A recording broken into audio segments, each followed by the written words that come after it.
Allahumma sholli wa sallim ala sayyidina Maulana Muhammadin wa ala alihi wa sahbihi asma'in nama ba'du. Yang sangat kula hormati teman Bapak kawula Kiai Haji Masbuhin Faqih, yang terhormat Kiai Haji Robah Maksum, yang terhormat Kiai Haji DRS Abdussalam MM selaku Rektor Inkafa, semua teman-teman dosen hadirin sedanten ingkang kula hormati, mahasiswa-mahasiswi yang sangat saya hormati. Tadi sudah dikatakan oleh MC, di antara alasan saya datang karena bapak saya ini temannya Kiai Masbuhin. Itu salah ya. Memang bukan di antara ya, karena itu memang. Kalau di antara ini sembrono. Karena kalau saya datang karena kalian itu dosa besar. Saya ini di rumah punya ibu sudah sepuh, punya pondok. Artinya saya punya kewajiban. Secara fikih kewajiban itu hanya bisa digugurkan oleh wajibun a'dhamu minhu, oleh kewajiban yang lebih apa? Besar. Kayaknya kalau mahasiswa-mahasiswa di sini tidak cukup untuk mengganti kewajiban itu. Sehingga saya berkali-kali memaklumatkan diri, yang undang saya nggak pernah sepuh itu dosa, karena menggugurkan kewajiban yang lebih apa? Besar. Jadi teorinya gampang. Kalau ngundang sampean itu mesti boleh karena nggak punya kewajiban. Jadi di rumah ya nggak punya pondok, terus ibu sampean kalau sampean di rumah ya sumpek bocah kok nganggur gitu. Jadi fikih itu harus jelas. Saya ini pengagum fikih. Jadi saya di rumah punya ibu, saya ulang lagi, sepuh, butuh perhatian saya dan saudara-saudara saya punya pesantren, sehingga artinya punya kewajiban. Ini sekaligus maklumat bagi yang ingin ngundang supaya ngukur dosa ndak yang ngundang Gus itu. Bukan kebaikan atau ndak, tapi dosa apa enggak gitu. Artinya yang bisa menggugurkan kewajiban secara fikih itu hanya kewajiban yang lebih apa? Besar. Kayaknya tidak akan terjadi kecuali temannya bapak saya atau pernah guru-gurunya guru saya. Misalnya Lirboyo. Begini ya, ini kan abahnya Kiai Masbuhin juga namanya Faqih, gurunya juga Kiai Abdul Faqih. Saya berharap anak-anak Inkafa ini nekuni utamanya itu fikih. Fikih itu penting sekali. Kata Sayyid Ali yang Shahibu Simtid Durar itu, wabihi kiwamus syariah, yang bisa mengawal syariat itu hanya fikih. Fikih itu ya kalau yang paling gampang tentu kita misalnya punya Fathul Qorib, Fathul Mu'in, Fathul Wahab. Tapi yang faham betul, mesti faham itu ngelotok setengah hafal. Jangan bawa kitabnya tok, sementing sekian semester terus selesai. Itu sama-sama dosa, itu dosanya ya dosa, mahasiswanya juga dosa. Karena sudah terlanjur sarjana agama, ternyata nggak bisa, itu kan mendingan ndak sarjana agama. Itu saya tak cerita sama Kiai Roba, itu ada fatwa kiai juga wali. Suatu saat ada penyanyi dangdut top terkenal di Indonesia itu nyanyi dangdut, ya penyanyi ya dai, entah itu hakikat entah majas tidak tahu. Itu kiai itu fatwanya lucu. Kalau kamu datangi dia pas main dangdut masih saya beri izin, tapi kalau datangi dia pas pengajian itu tak larang kan santrinya jadi eskal. Ini pas pengajian dilarang, pas dangdutan kok malah dapat izin. Tapi bukan berarti halal ya, dapat izin. Dapat izin kan potensinya bisa karena dilarang lah ya tetap belerot. Terus suatu saat si santri ini setengah wali, tidak wali tapi setengah. Lama-lama itu memahami gurunya, ternyata sirinya begini. Kalau seorang penyanyi yang tidak pernah ngaji kemudian ngomong agama, itu potensinya itu fadallu wa adallu, sesat dan menyesatkan. Tapi kalau dia sedang nyanyi dangdut, penyanyinya cowok, sama jangan bayangkan dangdut putri, enggak, itu cowok sudah tua lagi. Jadi potensi halalnya ada lah maksudnya untuk, tapi tidak alat musiknya, orangnya.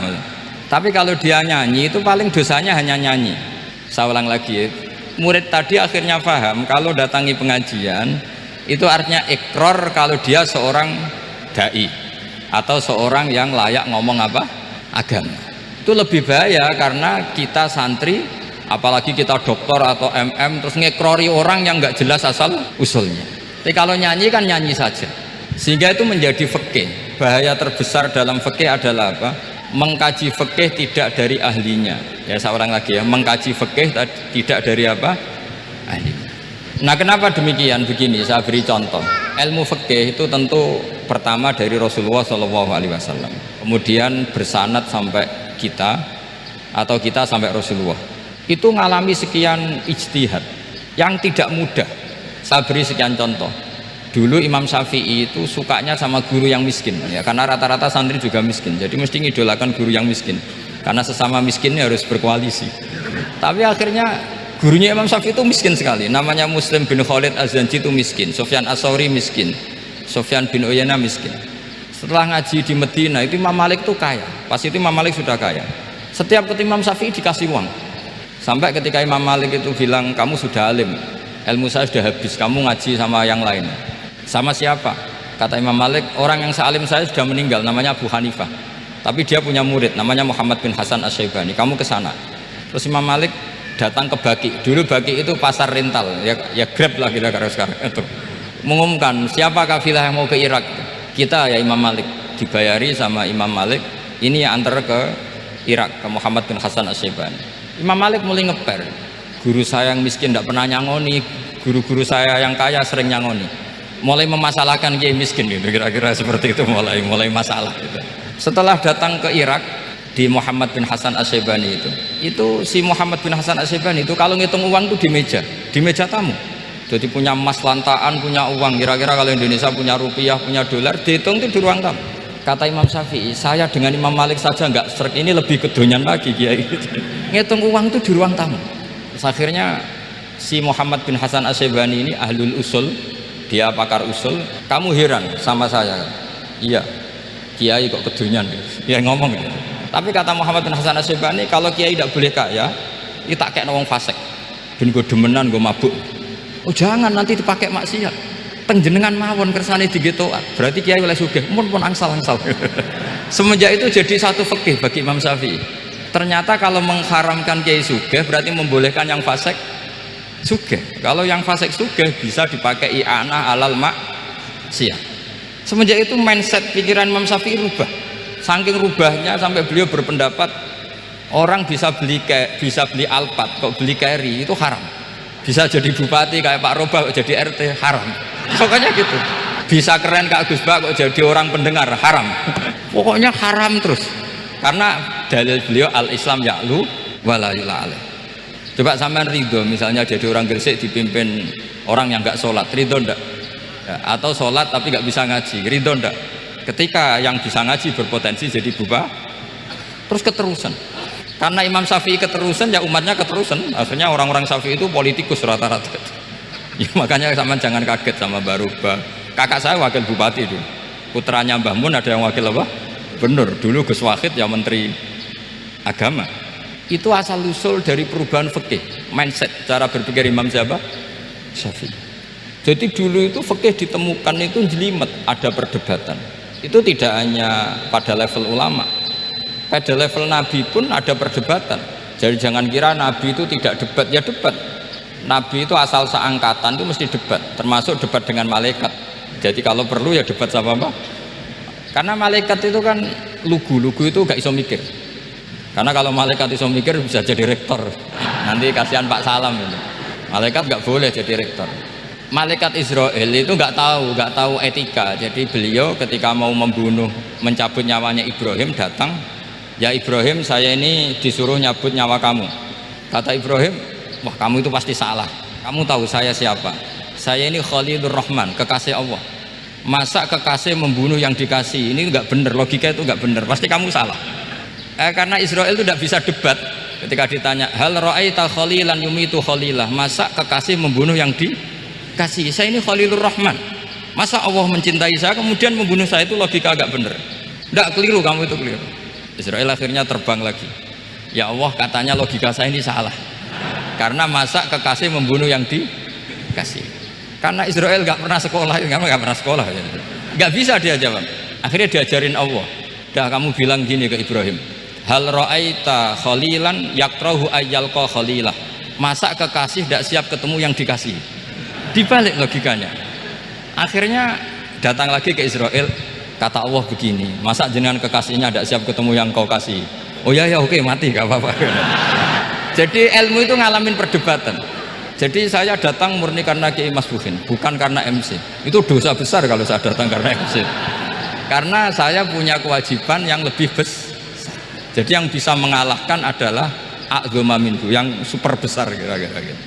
Karena jelas ada riwayat inna min abaril birri silatar rajuli ahla wuddi abi.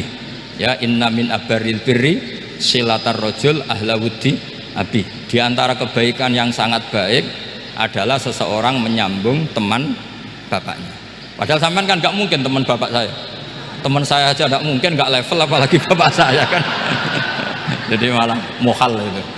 Jadi ilmu itu harus mengalami satu gesekan, karena logika itu bisa dibalik.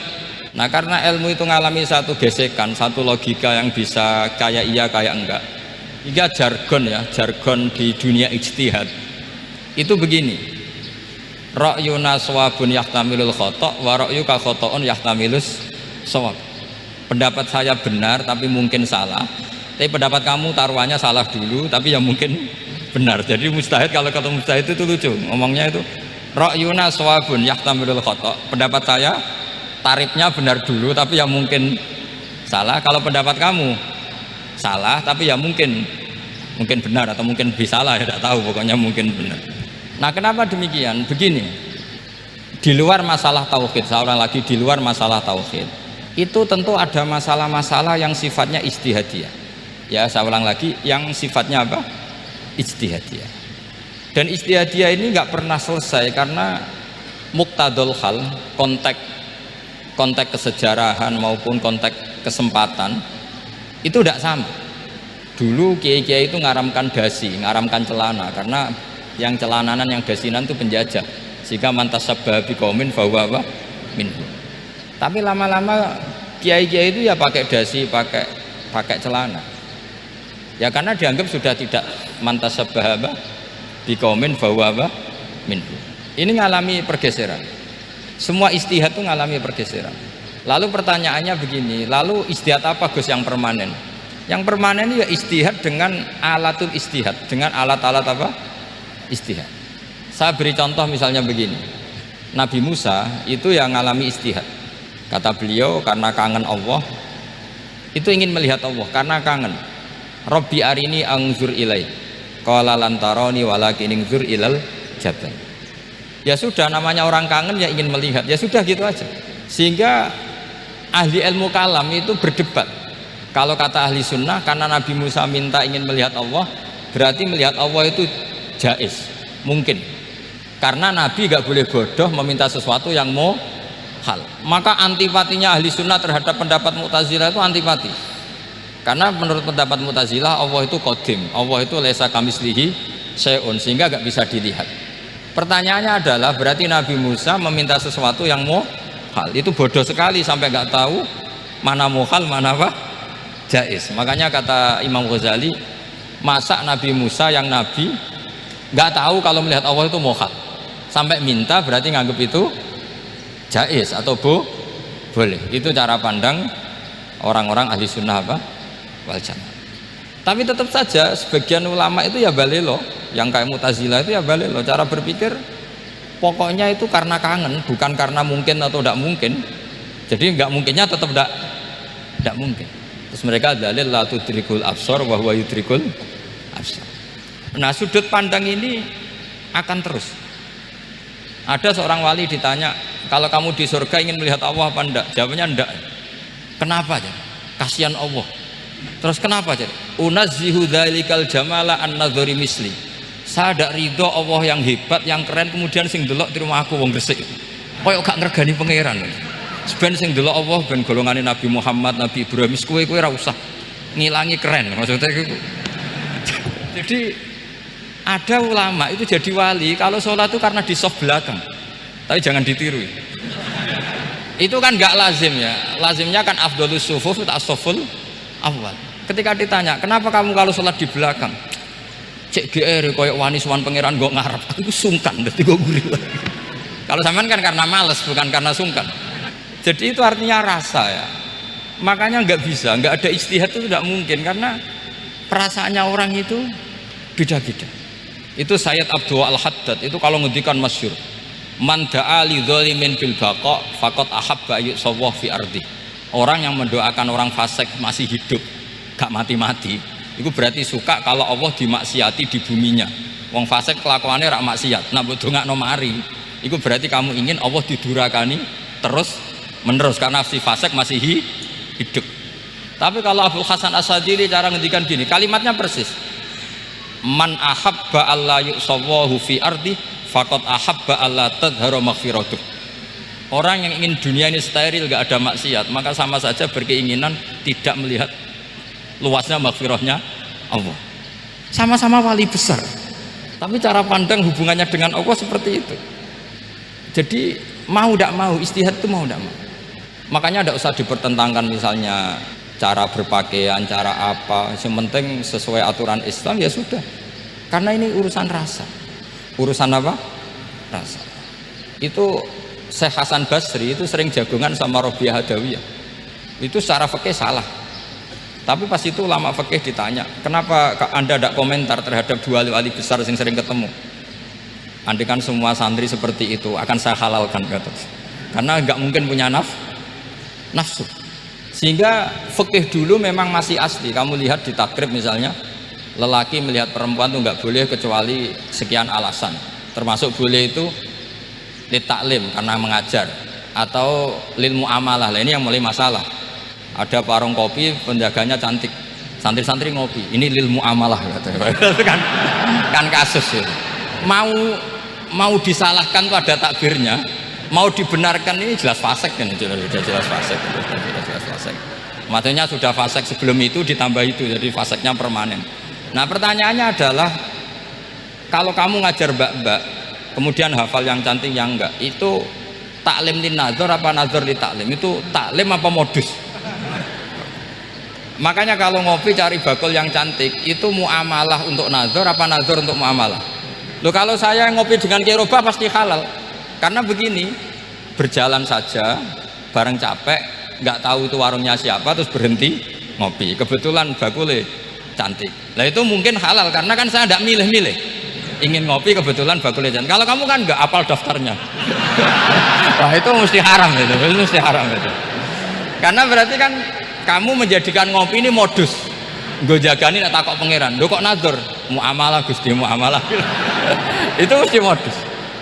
Maka fikih itu harus dikawal oleh tasawuf. Kalau ndak, semua hukum fikih bisa diakalin.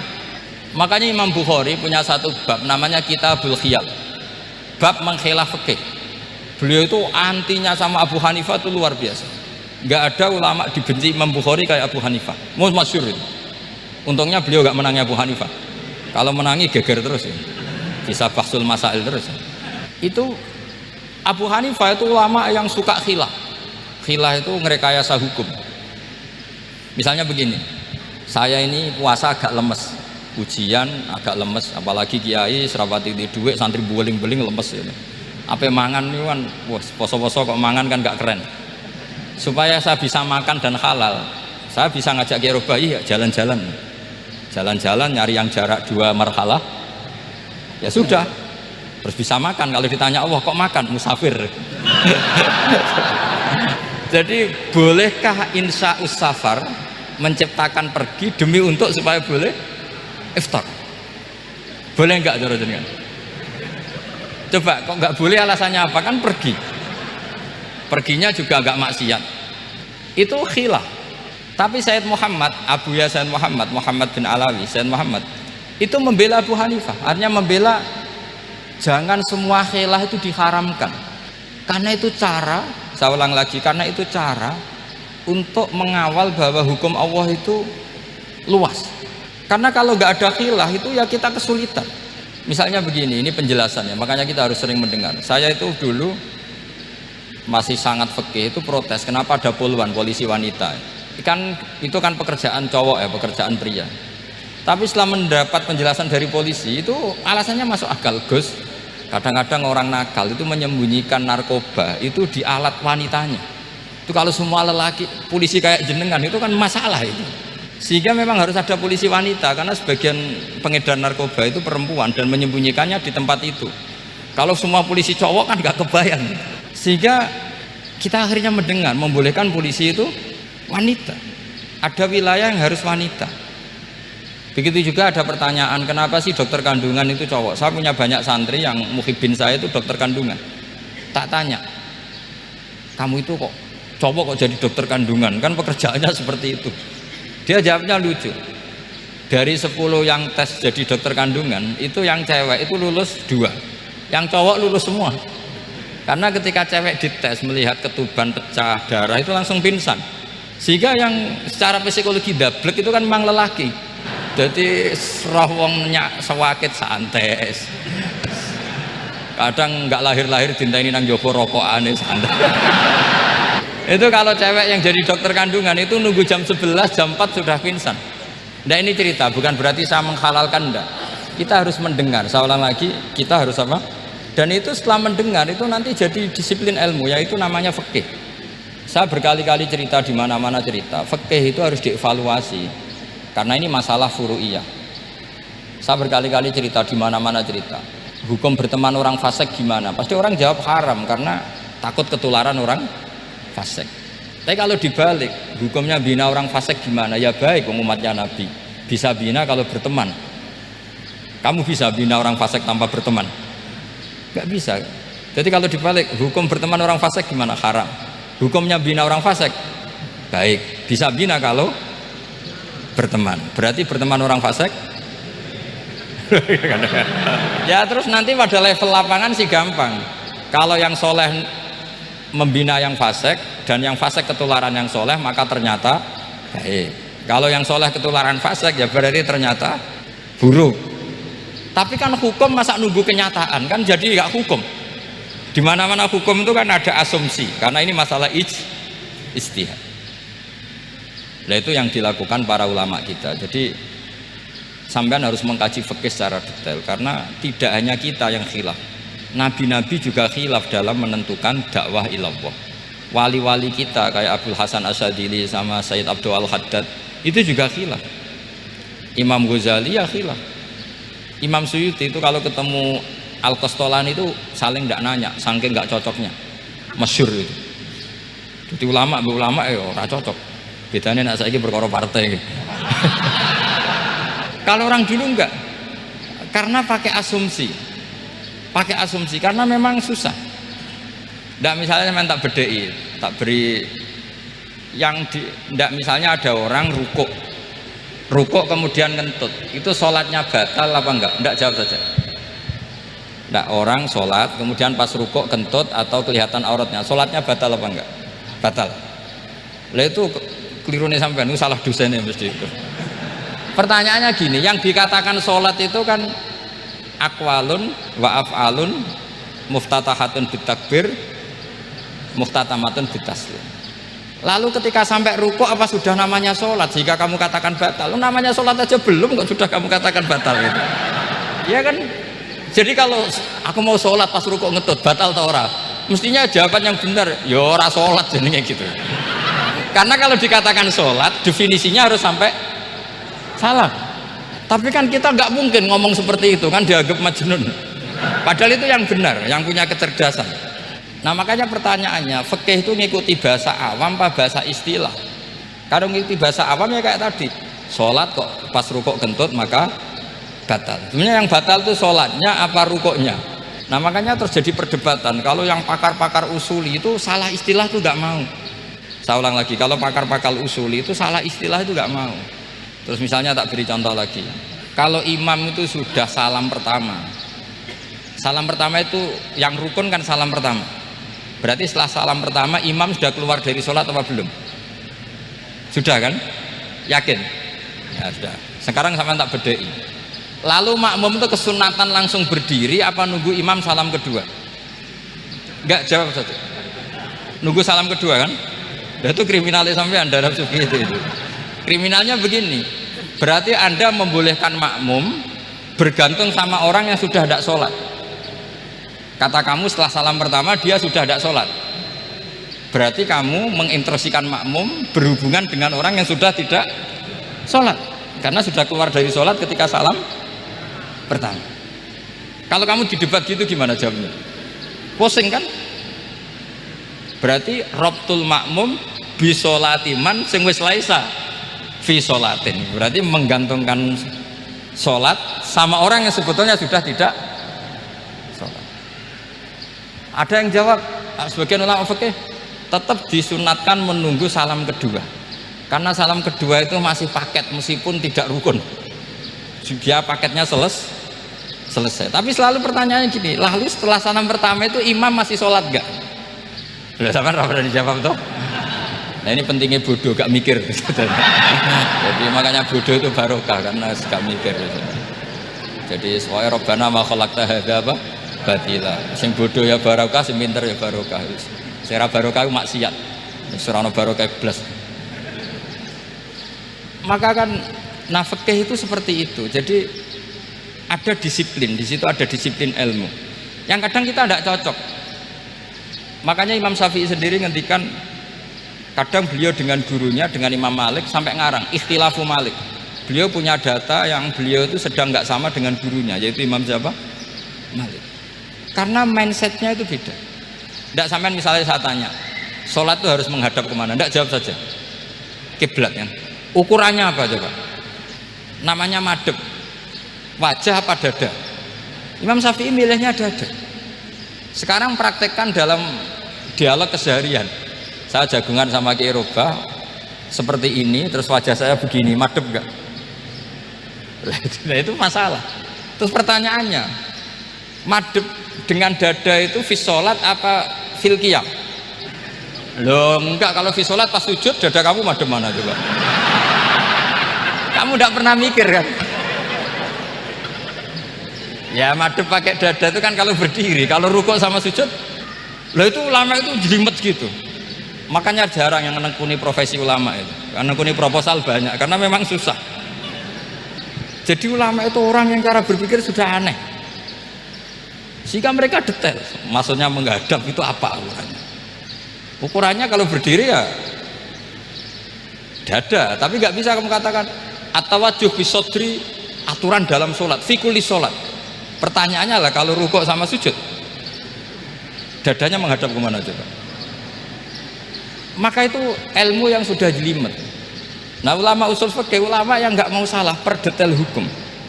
Sehingga menurut Imam Rafi'i, misalnya kalau beliau ditanya sujud itu gimana, ya asal wat ujabha ya sujud. Tapi kalau menurut Imam Nawawi harus melibatkan 7 apa?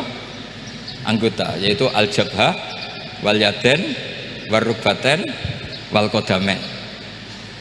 Oke, Imam Nawawi kita ikuti. Tentu keseharian kita pakai Imam Nawawi, yaitu berdasar hadis umirtu an asjuda ala sab'ati a'dzumin al-jabha wal yaden warrubaten wal qadamen. Berarti berapa?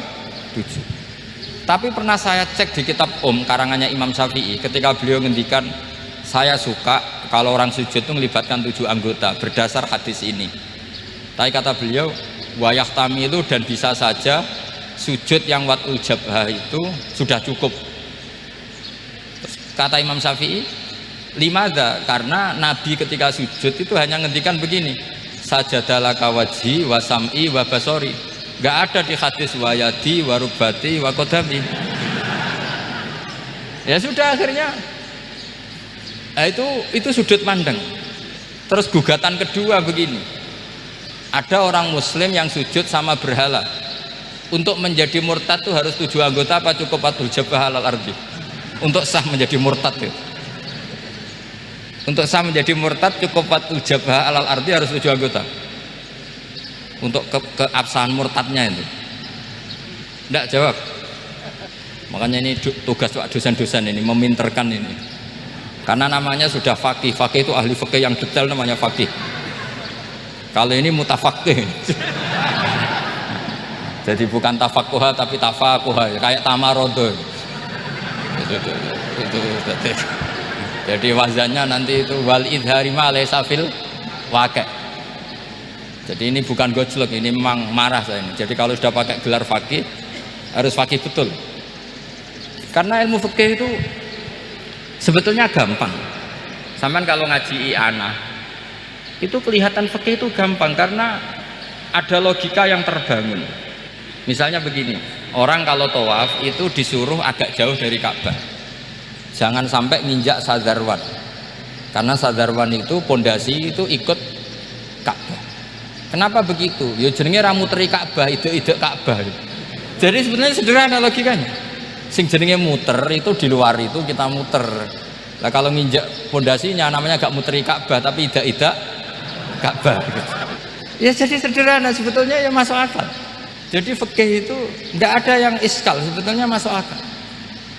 Tapi karena kita nekuni itu tidak serius, maka terus jadi paradok. Saya beri contoh lagi, ini sebagai penghormatan saya sama Ki Mas Bukin, karena ini sudah namanya fakih.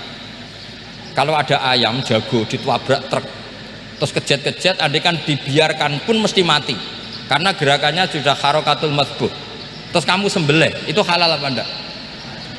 Enggak jawab, ayam jago loh. Kalau kamu katakan halal, dia sudah tidak punya hayatun mustaqirroh, kehidupan yang permanen. Andai kan kamu biarkan pun 1 menit lagi meninggal. Kejet-kejet kan mau prosedur saja, maksudnya pantasnya mati yo kejet-kejet sih, tapi sebetulnya sudah pasti mati. Maka ini ada 2 ulama, kalau kata Imam Malik tetap namanya halal karena ruhnya masih di situ, sehingga ketika kita nyembelih ya nyembelih hewan yang hidup. Yang namanya nyembelih itu pokoknya mematikan yang punya ruh, sementara saat itu rohnya masih di situ, meskipun 1 menit lagi pasti mati. Tapi kalau mazhab Syafi'i enggak, ini sudah harokatul madbuh, tidak punya hayatun mustaqir. Sehingga dalam perdebatan ulama fikih itu lucu, kadang ya gampang mangkel no. Misalnya begini, kalau ada anak lahir tidak ada amaratul hayat, nggak nangis, nggak bernafas, sunat disolati apa enggak? Siktun sing layas tahilu walayas, langsung lahir langsung mati, nggak ada amaratul hayat. Rata mikir tuh, itu tidak wajib disolati. Alasannya ya kan memang sholat alal mayit kan tidak pernah hidup. Di mana-mana mayit itu setelah hidup mati, ini kan tidak pernah hidup. Namanya ya qit'atul lahmin, ya potongan daging itu aja enggak. Jadi kadang fikih diwaca tenan jebule mangkel no. Terus ketika di kitab Minhajut Thalibin itu, kalau kamu keluar mani itu wajib mandi enggak? Wajib kan? Kalau keluar mani inzal itu kan wajib mandi. Nah, kenapa nifas atau wiladah keluar bayi? Kenapa ibu-ibu kalau keluar bayi wajib mandi? Alasannya lucu. Li'annal walad maniyun mun akidun. Ini kan wis mani cuma mengkristal. Jadi kadang fikih mangkel loh. Apa ya? Sembrono itu masuk wajib mandi wiladah itu karena apa? Li'annal walad maniyun mun akidun. Niku mani sing wis mengkristal. Mani sing wis jelalatan lah, lahir nuangis macam-macam. Jadi ternyata karena kenapa fikih butuh alasan? Nyari hadis tentang keluar anak mandi itu nggak ada yang sorry, yang ada adalah tentang inzal, innamal ma' minal. Akhirnya dicari-cari, ternyata walad itu maniyun munakidu. Lah ini problem fikih. Sampean harus siap dengan pelajaran seperti ini, meskipun sampean mungkin wong priayi, tapi ini ilmu. Ya, saya ulang lagi, ini ilmu. Sehingga ulama itu mau tidak mau harus mau mendengar, karena logika yang terbangun itu nunggu kalau mendengar. Kayak tadi malaikat Israel baru sadar, masa kekasih bunuh yang dikasih, masuk akal, iso mikir juga Israel. Kalau sama sampean sih nggak nerima, tetap selonang-selonang. Ini masalah Ibrahim Khalilur Rahman. Sehingga kita di alasan fikih itu harus kita dengar. Saya dulu itu, saya sampai sekarang itu sama, kalau bayi lahir masih sudah berbentuk bayi, saya sendiri berpendapat sebaiknya disolatin kalau sudah berbentuk apa? Bayi, meskipun tidak nangis, tidak ada amaratul hayat. Kan yang digugurkan itu wajibnya, bukan masalah boleh dan tidak. Itu banyaklah perdebatan ulama di bab itu. Saya beri contoh lagi perdebatan ulama. Ini contoh-contoh fikih karena ini khusus penghormatan status fakih tadi. Itu kalau ada orang mati, jenazah itu.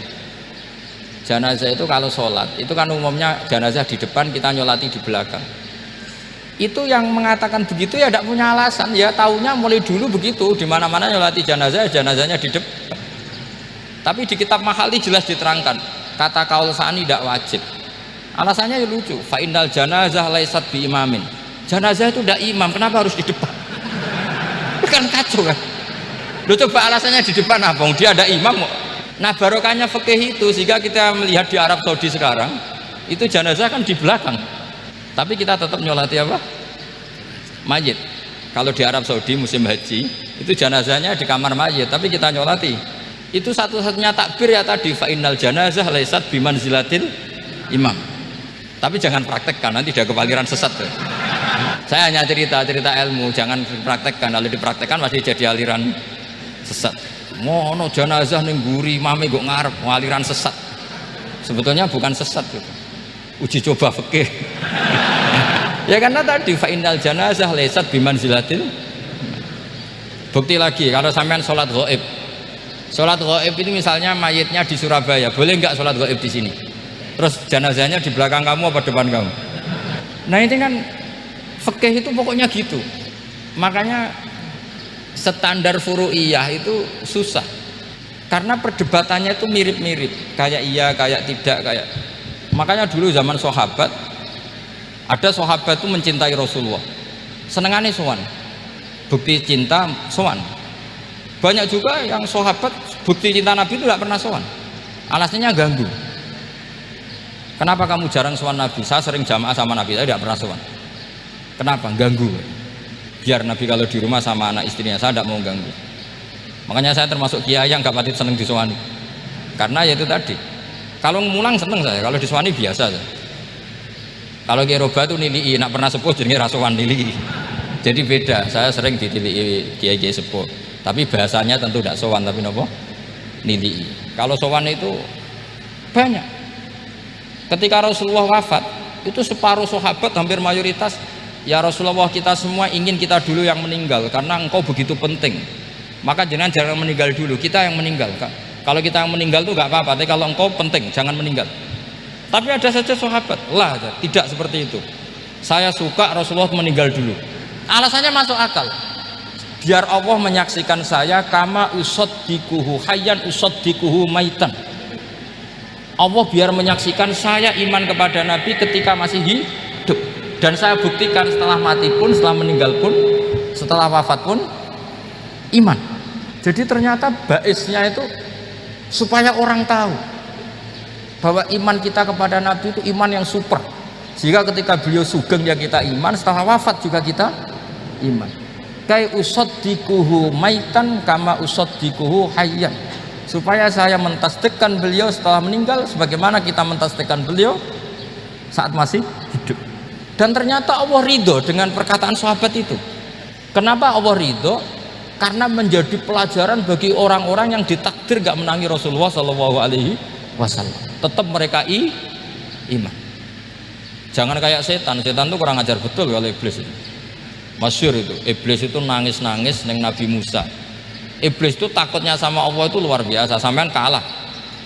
Iblis itu setiap ketemu malaikat karena dia ngerti alam gaib, mesti apa itu kama sali syaitani idqala lil insani kufur falamma kafara qala inni bari'um minka inni akhafu wa rabbal alamin. Jadi setan iblis itu paling sering bilang inni akhafu wa rabbal alamin, karena iblis itu tahu surga, tahu neraka, tahu kekuasaannya Allah, jadi takutnya sama Allah luar biasa. Makanya setiap dia mengajarkan kekafiran, setelah orang itu kafir gimana? Inni bari'um minka inni akhafu wa rabbal alamin. Saking takutnya sama Allah, suatu saat iblis ini datangi Nabi Musa karena tahu Nabi Musa itu kalimullah, orang yang bisa komunikasi langsung dengan Allah. Ya Musa, ya kalim Allah, saya ini makhluk, saya takutnya sama Allah luar biasa, tolong rayukan Allah supaya nerima tobat saya. Karena dirayu terus, lama-lama Nabi Musa bilang oke, tak rayukan Allah sama Allah. Karena Musa kekasihnya, ya Allah, iblis itu ingin tobat, tolong dikasih hak tobat. Kata Allah oke, dia bisa tobat asal mau sujud di makamnya Nabi Adam, karena kesalahannya dia gak mau sujud sama Nabi Adam. Semenang Nabi Musa karena ada cara untuk iblis menjadi tobat. Dikasih tahu sama Nabi Musa, alhamdulillah kamu diterima tobatnya. Syaratnya apa? Sujud ke kuburannya Nabi Adam. Wah, iblis ya tau aslinya terus. Asjuduhu maitan wa qatla asjuduhu hayyan. Oh zaman urip aku ora gelem, pomene wis mati. Oh dasar setan itu. Zaman urip aku ora gelem, wis mati kok kon sujud. Kumat maksudnya terus ya sudah terus sampai sekarang akhirnya. Kalau sekarang sudah tidak mungkin lagi karena nggak ada Nabi Musa sudah. Jadi ijtihadnya sahabat melihat wafatnya Rasulullah itu beda-beda, dan ternyata semuanya diridhoni Allah. Karena ternyata yang suka Nabi wafat dulu adalah ingin supaya umat Islam tetap mencintai beliau, iman sama beliau, tasdik sama beliau, sebagaimana tasdik zaman sugeng. Makanya kita harus mencintai guru-guru kita. Uhibbuhu maitan kama uhibbuhu hayyan. Saya sampai sekarang itu ya merasa Mbah Mun itu tidak meninggal. Saya masih merasa kalau bapak saya tidak meninggal karena kita mencintai beliau-beliau ketika hidup dan ketika wafat itu sama. Karena beliau-beliau sama kita juga seperti itu. Rasulullah itu ketika mendekati wafat, ya bahasa halusnya intaqala ila rafiqil a'la. Itu Nabi kalau ngedikan tuh rileks sekali. Hayati khairun lakum wa wafati khairun lakum. Cung aku nak uripku ya apik. Engko nak aku wis kapundhut ya apik.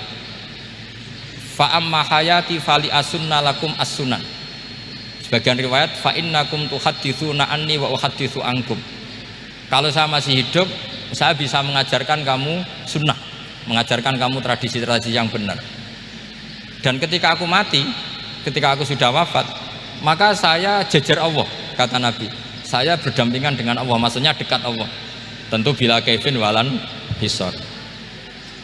Terus sudah fa inna amalakum, amal-amal kamu diperlihatkan ke saya. Berhubung saya sudah dekat Allah, kalau amal kamu baik, saya muji Allah. Kalau amal kamu buruk, saya langsung mintakan ampun kepada Allah. Jadi Nabi rileks sekali. Artinya saya hidup bagus karena bisa mengajarkan kamu as-sunan wa syara'i'. Kalau saya wafat karena saya dekat Allah. Kalau kamu baik, saya muji Allah. Kalau kamu buruk, saya mintakan ampun kepada guru-guru kita juga seperti itu. Justru setelah wafat, beliau-beliau punya kesempatan dekat sama Allah, dekat sama al-malail a'la, sehingga mendoakan apa? Nah terus kata Sayyid Muhammad, wala taqulu lima yuqtalu fi sabilillahi amwat.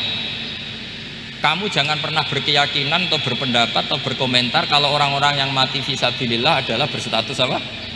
Mati, amwat, kalah. Terus kata Sayyid Muhammad, hadza li amati syuhada. Ketentuan ini bagi umumnya syuhada. Artinya gini, umumnya syuhada saja tidak berstatus amwat, apalagi hadza Rasulullah sayyidul syuhada, sayyidul anbiya, sayyidul mursalin, tentu tidak pernah berstatus amwat.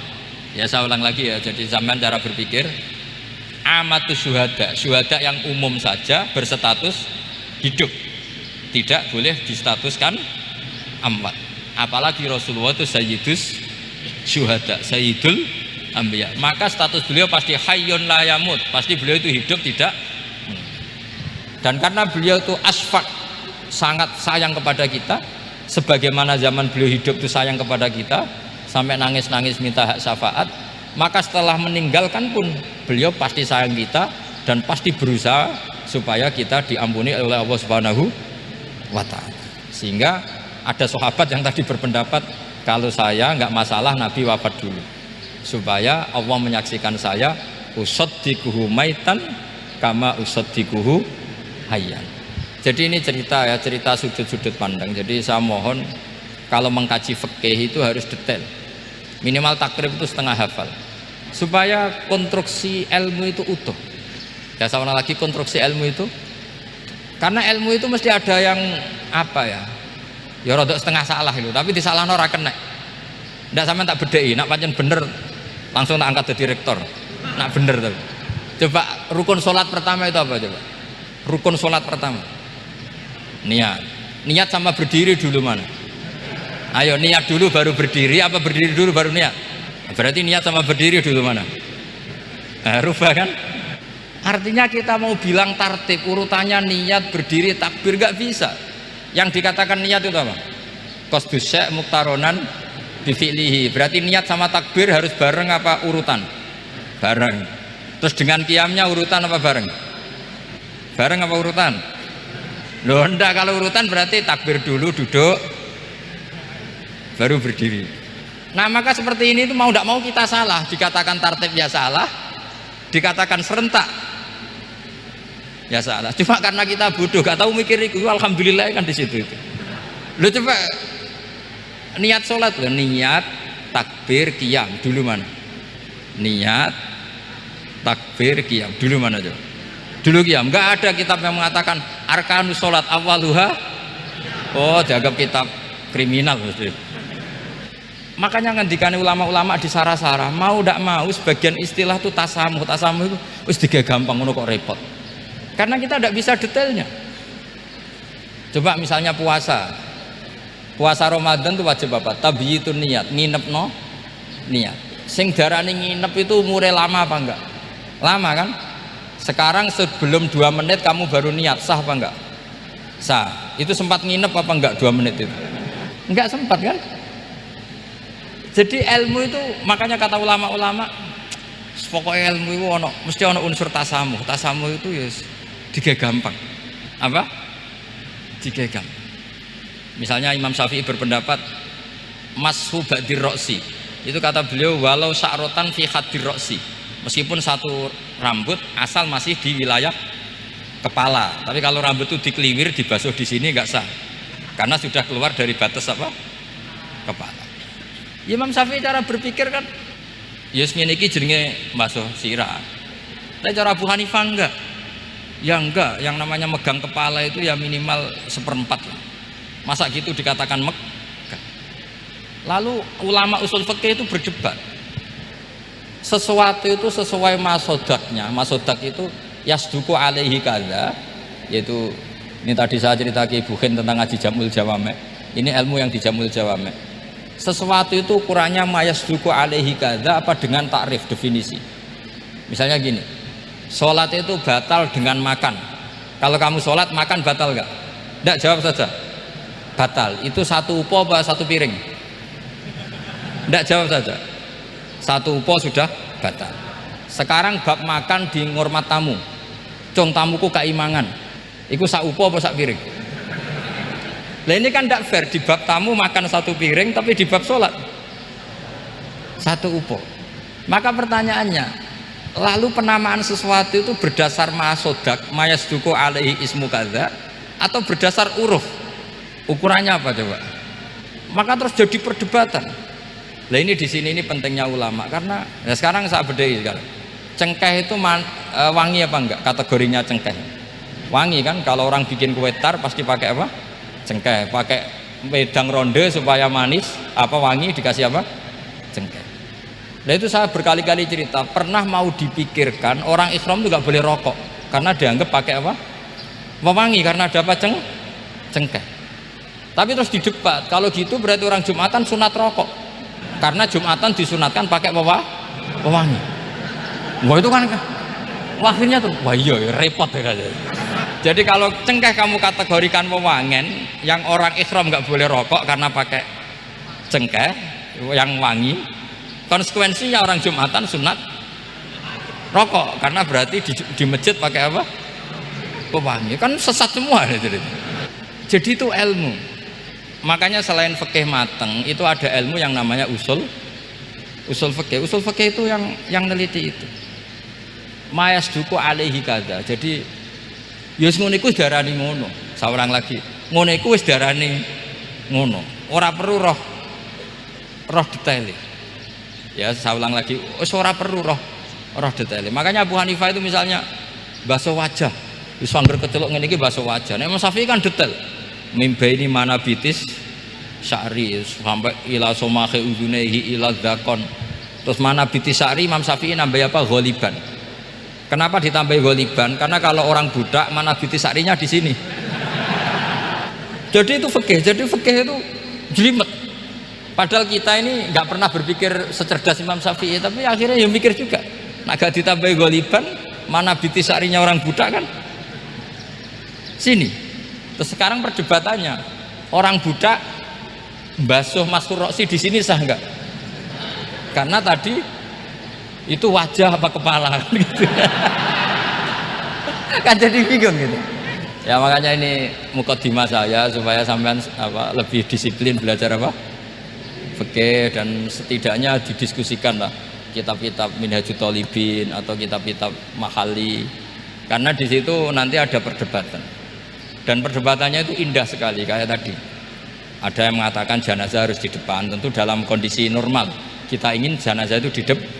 Tapi ada kondisi itu tidak normal kayak di Masjid Haram. Lalu solusinya gimana? Ya kita ngikuti kaul sani, fa innal janazah laisat bimanzilatil imam. Tapi kalau di sini normal ya sudah, kita sholat ya normal aja lah. Masa jenazahnya di belakang kamu sholat, nanti jenazahnya iri, sekali-kali di depan aja kok gak boleh gitu. Malah jadi repot tadi. Jadi karena apa ya? Kalau kita mengkaji tidak panjang itu bahaya. Karena ilmu tadi, ilmu itu ada logikanya. Imam Ghazali dalam bab warid sama maurud itu gak setuju sama Imam Syafi'i, dia Maliki. Ya kalau dalam mazhab Syafi'i yang populer kan kalau ada najis airnya sedikit kan dikucurkan supaya al-ma'u itu warid.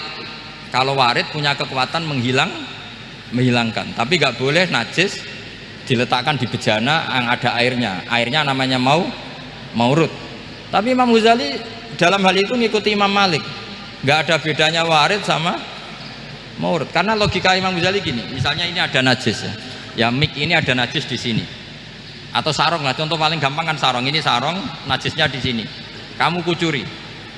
Ketika kamu kucur, air yang lewat ini kan tidak ada dua kola. Kemudian ketika terkena najis, mutanajis kan, kalau dia sudah mutanajis, dia punya kekuatan menghilangkan najis apa enggak? Enggak kan, karena dia sendiri berstatus mutanajis. Artinya begini, meskipun ini disorno, itu bukan berarti najis gak campur. Nah terus sampean misalnya bantah, tapi kucurannya wakil, terus nanti semua tersisa hilang. Ya kalau gitu nggak ada masalah kan, pertanyaannya kan karena banyu itu satu ciduk. Sehingga Imam Syafi'i mengatakan, cara berpikir Imam Ghazali, air itu oleh Allah dikatakan mutahhirun, mensucikan. Ya sudah, kalau ada air berarti mensucikan, baik caranya warid maupun maurud. Bukan karena air itu menghilangkan najis, karena tadi logikanya yang sudah kena najis, air ini sudah berstatus mutanajis, berarti pas mulai lewat ke bawah dia statusnya apa? Mutanajis, ke bawah lagi berstatus mutanajis.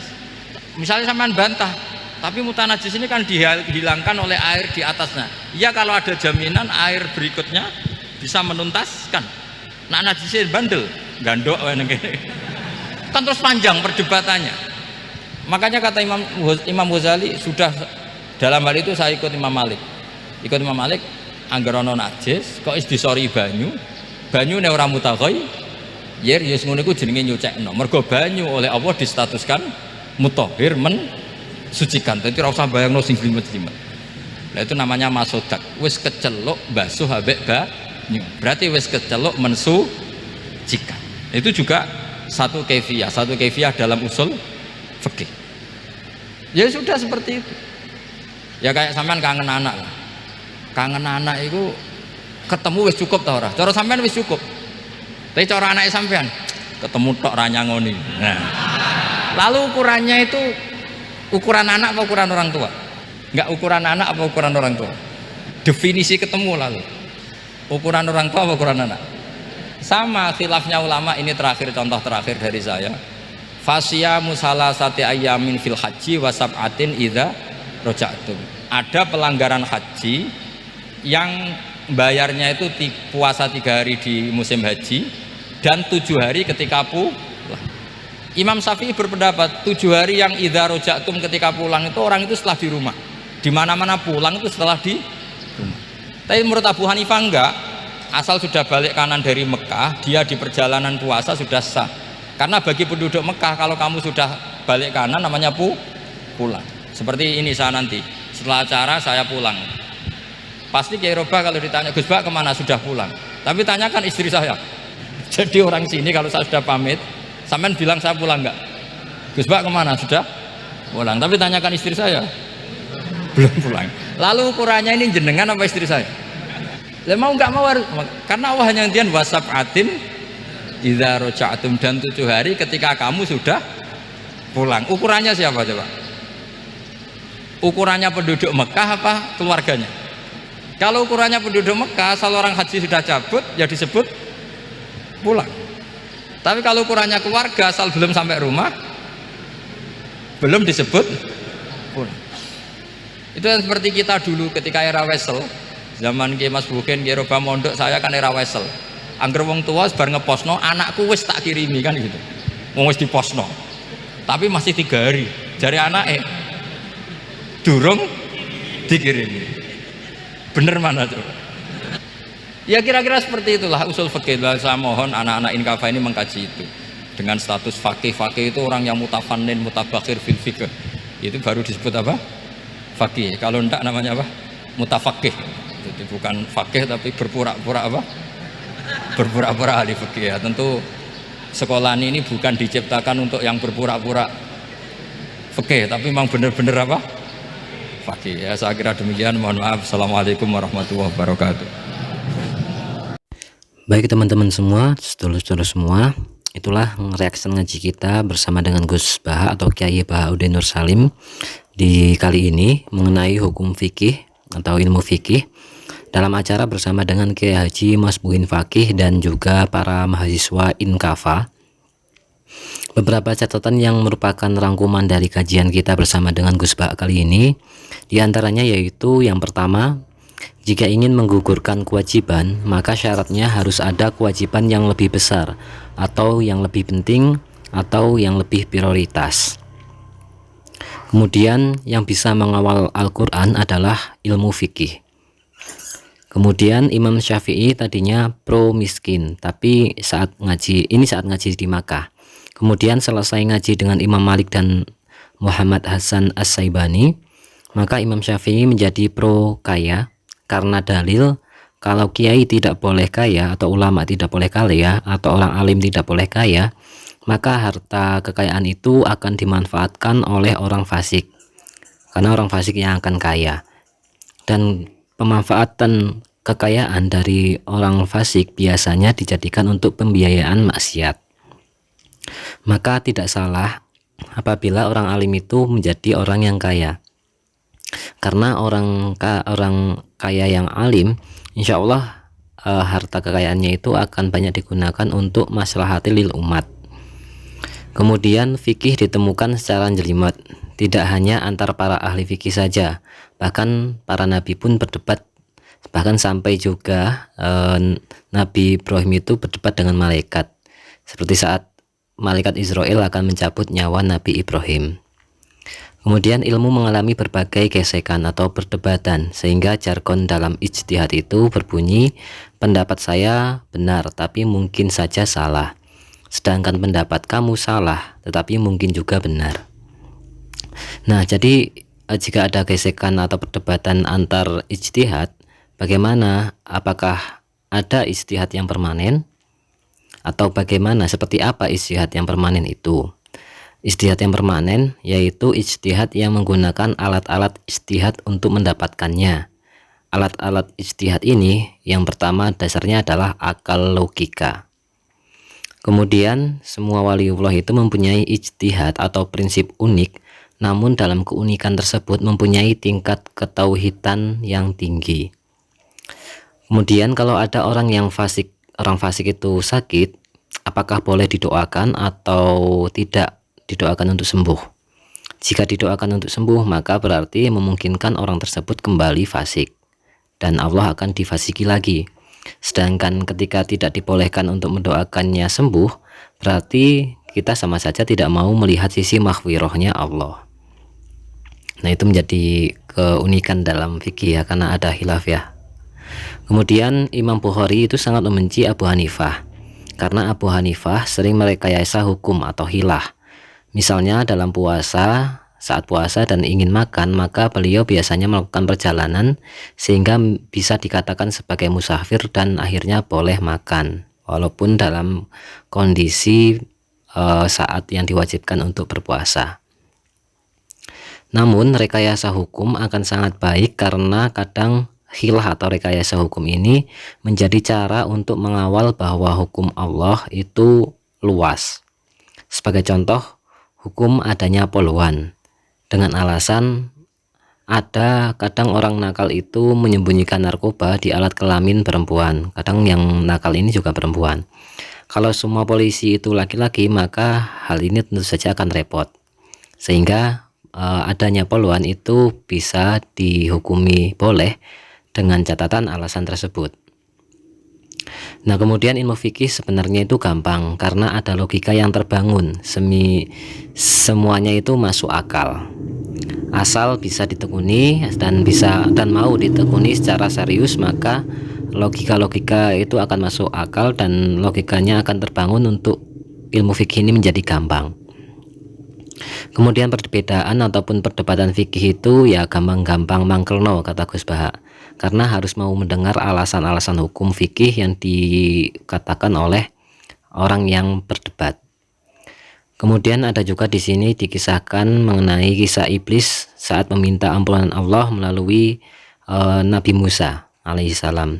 Namun kembali sombong ketika tidak mau menuruti persyaratan tobat dari Allah, yaitu harus sujud di makam Nabi Adam alaihissalam dengan perkataan, saat hidupnya Adam saja saya tidak mau sujud padanya, apalagi kok ini Adam sudah mati. Tidak lebih baik tidak diampuni saja daripada syaratnya itu harus sujud pada Adam. Itu kata iblis. Nah, kemudian kita harus mencintai Rasulullah, guru-guru dan orang tua kita sama saja saat Rasulullah masih hidup maupun ketika sudah wafat. Jika Rasulullah masih hidup maka itu baik karena mengajarkan kebaikan pada umatnya. Nah, kalaupun Rasulullah itu sudah wafat, maka beliau pun akan dekat dengan Allah yang berada di sisi Allah. Kemudian sehingga kalau umatnya itu melakukan suatu kebaikan maka akan memuji Allah. Kalau umatnya berbuat buruk maka beliau langsung akan memintakan ampunan kepada Allah. Kemudian para syuhada umum saja ya, para syuhada umum saja itu berstatus hidup, tidak boleh distatuskan sebagai orang yang meninggal. Apalagi Rasulullah SAW, beliau itu tetap tidak bisa dikatakan ataupun distatuskan meninggal. Beliau itu hanya berada di sisi Allah, di sisi yang lebih tinggi dari kita, dan berarti Rasulullah itu tidaklah meninggal. Belajar fikih harus secara detail agar konstruksi akal itu utuh dan agar tidak tersesat. Ilmu itu pasti ada unsur tasamuh, atau artinya itu sesuatu yang bisa digampangkan. Kata Gus Bahak itu ngono iku wis diarani ngono. Tidak detail nggak masalah, yang penting sudah bisa ngukur kewajiban.